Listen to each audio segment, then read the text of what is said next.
Hello, this is BT and this is tutorial 9, how to use the if statement.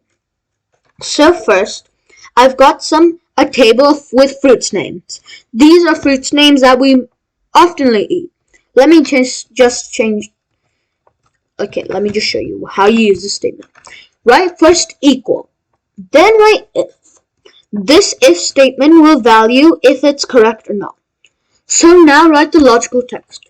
C2 is equal to, let's say it is equal to apple.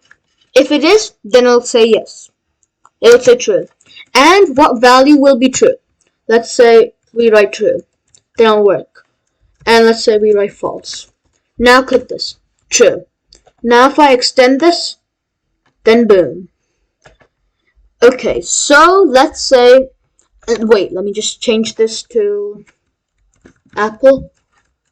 Now you guys see it. True. So if we want to do it differently way and we don't want to say true, this is what we'll do. Equal if, then logical text we will do C2 is equal to apple, but it has to be in quotation marks or it will not work. And the true text will be, it has to also be in quotation marks. Let's say this is an apple. And the false text will be boom, not an apple. So let's see what it says. This is an apple. Because it is an apple.